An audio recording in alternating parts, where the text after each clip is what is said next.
जय हिंद, वंदे मातरम। तो प्यारे दोस्तों, आज हम लेकर आए हैं, ठीक ना, पद का मल्टीपल चॉइस क्वेश्चन। जैसा कि मैंने पिछले वीडियो में आपको पद का संपूर्ण भावार्थ समझाया था, तो आज हम लेकर आए हैं पद का मल्टीपल चॉइस क्वेश्चन। तो चलिए बिना देर किए हम लोग देखते हैं मल्टीपल चॉइस क्वेश्चन, ठीक है ना। इसका तो चलिए पहला जो है वो आपको क्वेश्चन जो है वो दिया गया है। क्या चीज कि पद कविता के कवि कौन है। पद कविता के कवि कौन है? तुलसीदास, सूरदास, नागार्जुन, ठीक है ना, ऋतुराज। इसका जो राइट आंसर होगा, ठीक है ना, सूरदास होगा, ठीक है ना। कल ही मतलब पिछले वीडियो में ही मैंने बताया था, ठीक है, कि पद जो है कौन लिखे हैं, तो सूरदास लिखे हैं, ठीक है। आगे बात करते हैं हम, ठीक है। अगला क्वेश्चन है, बड़भागी किसे कहा गया है? बड़भागी किसे कहा गया है, ठीक है ना। ऑप्शन था उद्धव को, ठीक है ना, कृष्ण को, ठीक है, गोपियों को, ठीक है, कि कोई नहीं, ठीक है। तो इसका जो राइट आंसर होगा, बड़भागी उद्धव को कहा गया। किसको कहा गया है? उद्धव को कहा गया है, उद्धव को कहा गया है। बात समझ में आ गया।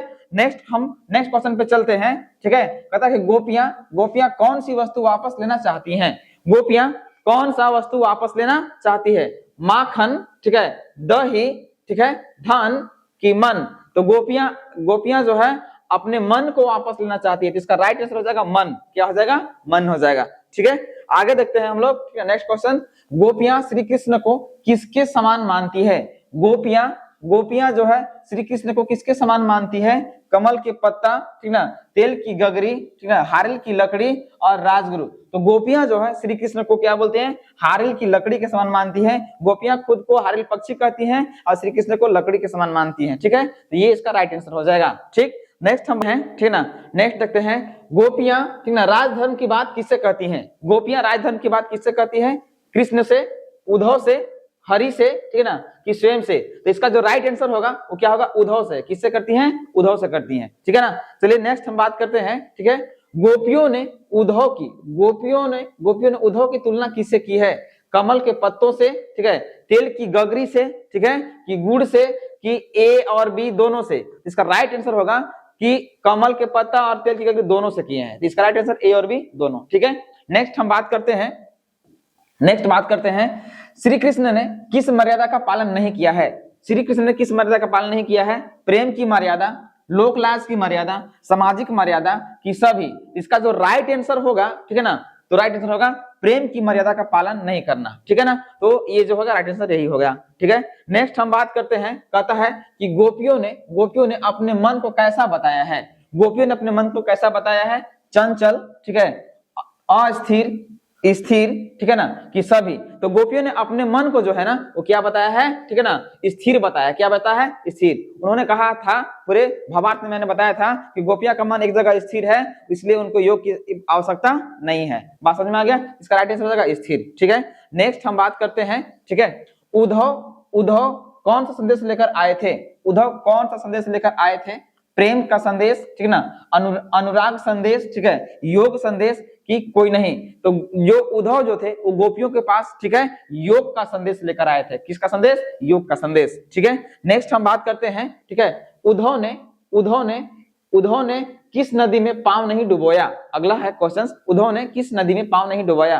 गंगा नदी में, यमुना नदी में, प्रीति नदी में, ठीक ना, कि नन, इनमें से कोई नहीं। देखिए, तो इस भावार्थ में जितना पद का भावार्थ जो दिया गया था उसमें जो बोला गया था, तो उद्धव ने प्रीति नदी में पांव नहीं डुबाया था, ठीक है ना। नेक्स्ट हम बात करते हैं, ठीक है, कृष्ण ने क्या पढ़ लिया है? ठीक है, कृष्ण ने क्या पढ़ लिया है? आपका ऑप्शन था, ठीक है, विज्ञान, ठीक है, राजनीति, ठीक है, उपदेश, की शास्त्र।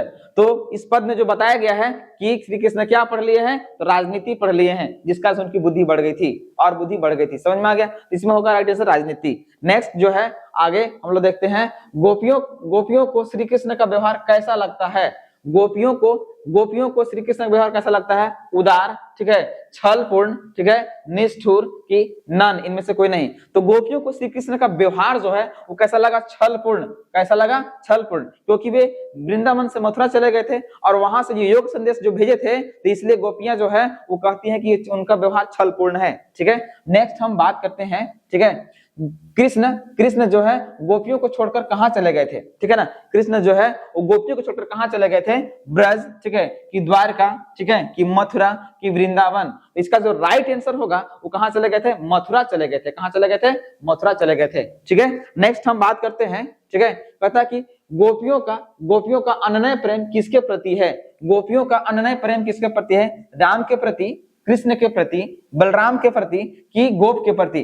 तो गोपियों का अनन्य प्रेम जो है वो श्री कृष्ण के प्रति है। किसके प्रति, श्री कृष्ण के प्रति है। बात समझ में आ गया। नेक्स्ट हम बात करते हैं, ठीक है ना, हारिल पक्षी से किसकी तुलना की गई है, हारिल पक्षी से किसकी तुलना की गई है, ठीक ना, कृष्ण की, ठीक ना, गोपियां की, ठीक है, कि उद्धव की ब्रजवासी की। तो देखिए हारिल पक्षी, गोपियां जो स्वयं को हारिल पक्षी मानती है, तो यहाँ जो हारिल पक्षी की तुलना जो है वो गोपियां को की गई है। बात समझ में आ गया। नेक्स्ट हम बात करते हैं, ठीक है, नेक्स्ट बात करते हैं गोपियां स्वयं को क्या मानती है, गोपियां स्वयं को क्या मानती है। तो गोपियां स्वयं को क्या मानती है भाई, ऑप्शन है वाक्पटु मानती है, अबला मानती है, कि चतुर मानती है, कि कपटी मानती है। तो गोपियां अपने आप को अबला कहती हैं, अबला क्या बोलती हैं, अबला मानती हैं, ठीक है ना। ठीक है, आगे बात करते हैं हम लोग, ठीक है।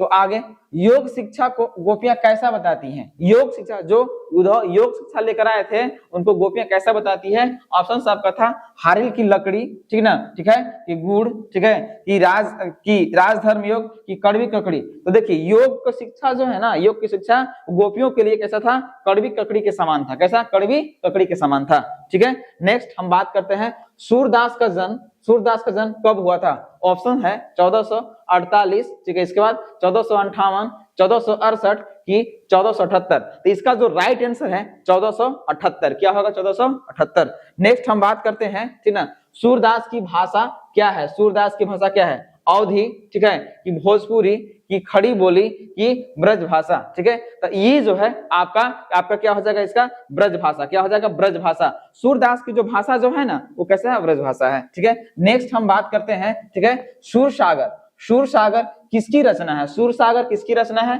आपका है ऑप्शन तुलसीदास, इसके बाद है सूरदास, इसके बाद अज्ञेय, इसके बाद है रसखान। इसका जो राइट आंसर होगा, ठीक है ना, कि सूरसागर देखिए सूरदास की रचना है। किसकी रचना है, सूरदास की रचना है, ठीक है। नेक्स्ट हम बात करते हैं, ठीक, नेक्स्ट बात करते हैं सूरसागर। देखिए सूरसागर में लगभग कितने पद हैं, सूरसागर में लगभग कितने पद हैं, 125, ठीक है, इसके बाद 500, इसके बाद 700, कि इसमें 1100। इसका राइट आंसर जो होगा सूरसागर में 1100 होगा। कितना होगा, 1100 होगा। बात समझ में आ रहा है। नेक्स्ट हम बात करते हैं गोपियों के पास संदेश लेकर कौन आया, गोपियों के पास संदेश लेकर कौन आया। देखिए कृष्ण, ऑप्शन में कृष्ण, कि बलराम, कि उद्धव, ठीक है ना, कि सभी। तो गोपियों के पास जो संदेश लेकर कौन आए थे भाई, तो उद्धव आए थे। कौन आए थे, उद्धव आए थे। बात समझ में आ रहा है यहाँ तक, ठीक है ना। चलिए आगे बात करते हैं हम लोग, ठीक है। कहता कि गोपियां किस मार्ग को पसंद करती हैं, गोपियां जो है किस मार्ग को पसंद करती हैं, योग के मार्ग को, ठीक है, भोग के मार्ग को, कि विरह के मार्ग को, कि प्रेम के मार्ग को। तो इसका जो राइट आंसर होगा प्रेम के मार्ग को पसंद करती हैं। गोपियां किस मार्ग को पसंद करती हैं, ठीक ना, तो प्रेम के मार्ग को पसंद करती हैं, ठीक है। नेक्स्ट हम देखते हैं गोपियों ने उद्धव को किस बात की याद दिलाई, गोपियों ने उद्धव को किस बात की याद दिलाई, प्रेम का, ठीक है ना, कि घृणा का, कि राजधर्म का, ठीक है, कि ईर्ष्या का। देखिए ना गोपियों ने उद्धव को किस बात की याद दिलाई थी, तो राजधर्म का, ठीक है ना, किस धर्म का, राजधर्म का, कि राजा का धर्म क्या होना चाहिए था, अपनी प्रजा की हितों की रक्षा करना, उन पर अत्याचार न करना, ठीक है, ऐसा याद दिलाया गया था। नेक्स्ट हम बात करते हैं, ठीक है ना, उद्धव किसकी विरह वेदना शांत करने आए थे, उद्धव किसकी विरह वेदना शांत करने आए थे, कृष्ण की, ठीक ना, कि बलराम, कि गोपियां का, ठीक है ना, कि गाय का। तो इसका जो राइट आंसर होगा उद्धव जो है वो गोपियों को विरह वेदना शांत करने आए थे। किसका वेदना, ठीक है ना, तो गोपियों का। बात समझ में आ रहा है यहाँ तक। नेक्स्ट हम बात करते हैं गोपियों को क्या पसंद नहीं आया, गोपियों को क्या पसंद नहीं आया था, योग संदेश, ठीक है ना, कि प्रेम संदेश, ठीक है, कि ज्ञान मार्ग, कि विरह योग। तो गोपियों का जो है ना वो क्या चीज पसंद नहीं आया था, ठीक है, तो गोपियों को योग संदेश पसंद नहीं आया था, ठीक है ना, योग संदेश पसंद नहीं आया था उनको, ठीक है। नेक्स्ट हम बात करते हैं बातचीत के समय कौन आया, बातचीत जब हो रहा था गोपियां और उद्धव के साथ, जब बातचीत हो रहा था, दोनों का वार्तालाप हो रहा था, तो कौन आया था, तितली, ठीक है ना, कि पक्षी, ठीक है, कि भौरा, ठीक है, कि गाय। तो इसका जो राइट आंसर होगा वो हो जाएगा भौरा आया था। कौन आया था, भौरा आया था। बात समझ में आ गया। नेक्स्ट हम देखते हैं, ठीक है, गोपियों ने किसके बहाने व्यंग किया है? गोपियों ने किसके बहाने व्यंग किया है? पक्षी के बहाने व्यंग किया है, ठीक है ना, कि गाय के बहाने, ठीक है ना, कि तितली, ठीक है, कि भौरा। इसको जो राइट आंसर हो जाएगा आपका भौरा हो जाएगा। क्या हो जाएगा? भौरा हो जाएगा। बात समझ में आ रहा है यहाँ तक, ठीक है। अभी तक देखिए जितने भी मैंने मल्टीपल चॉइस क्वेश्चन कराया है सब उसी के अंदर से, भावार्थ के अंदर से है, ठीक है। चलिए नेक्स्ट हम लोग देखते हैं, ठीक है। प्रथम पद में गोपियों की शिकायत क्या है? प्रथम पद में गोपियों की शिकायत क्या है? उद्धव मूर्ख है, ठीक है, पक्षपात करता है उद्धव, कि ज्यादा होशियार है, ठीक है ना, कि विरह नहीं समझता है। देखिए यहाँ जो है प्रथम पद में गोपियां की शिकायत क्या है भाई? तो उद्धव मूर्ख है, कि पक्षपात करता है, कि ज्यादा होशियार है, कि विरह नहीं समझता। तो यहाँ जो है उनको गोपियों को लगता है, गोपियों को ऐसा लगता है उद्धव क्या कर रहे हैं? पक्षपात कर रहे हैं। क्या कर रहे हैं? पक्षपात कर रहे हैं, ठीक है ना। नेक्स्ट हम लोग देखते हैं, ठीक है, नेक्स्ट हम लोग देखते हैं योग साधना को किसके समान बताया है? योग साधना को किसके समान बताया गया है? खीरा के समान बताया गया है, कड़वी ककड़ी के समान बताया गया है, बीज के समान बताया गया है, या फिर अमृत के समान बताया गया है? तो पूरे पद में जो है ना ये बताया गया है कि ये जो है क्या है? ये योग जो है किसके समान है? कड़वी ककड़ी के समान है, कड़वी ककड़ी के समान है, ठीक है। नेक्स्ट हम लोग देखते हैं, ठीक है, कहता कि चौथे पद में ताना किसे मारा गया? चौथे पद में ताना किसे मारा गया, ठीक है ना। तो कृष्ण को मारा गया है, या उद्धव को, या फिर बलराम को, या फिर मथुरा को? तो देखिए चौथे पद में ताना किसे मारा गया है? तो श्री कृष्ण को मारा गया था। किसमें? श्री कृष्ण को ये बोला गया था कि राजा का धर्म होता है अपनी प्रजा के हितों की रक्षा करना, ठीक है ना। तो यहाँ जो है और ये जो है चौथे पद में ताना किसे मारा गया? तो कृष्ण को, ठीक है। आगे हम लोग देखते हैं, ठीक है, कहता है कि पुराने लोग भले क्यों थे? तो पुराने लोग भले सरल के कारण थे, कि समभाव के कारण, कि दूसरों की भलाई के कारण, ठीक है ना, कि स्वार्थी के कारण? तो देखिए पुराने लोग भले क्यों थे? तो पुराने लोग भले दूसरों की भलाई करने के कारण थे, बात समझ में आ गया यहाँ तक, ठीक है ना। नेक्स्ट हम देखते हैं, ठीक है, तो कहता है कि सच्चा राजधर्म क्या है? अन्याय करना, ठीक है ना, रक्षा न करना, ठीक है, प्रजा को न सताना, ठीक है ना, कि प्रजा का ध्यान रखना, ठीक है। तो ये जो सच्चा राजधर्म क्या होता है? प्रजा को न सताना, बात समझ में आ गया यहाँ तक, ठीक है। तो इस प्रकार से, ठीक है ना, आज जो है हम लोग जो है पद का पूरा, ठीक है, मल्टीपल चॉइस क्वेश्चन देख लिए, ठीक है। अगले वीडियो में हम लोग देखेंगे, ठीक है, कि इसका क्वेश्चन आंसर क्या होने वाला है, ठीक है ना। सबसे शानदार जो परीक्षा में आता है उसी क्वेश्चन पर बात की जाएगी, ठीक।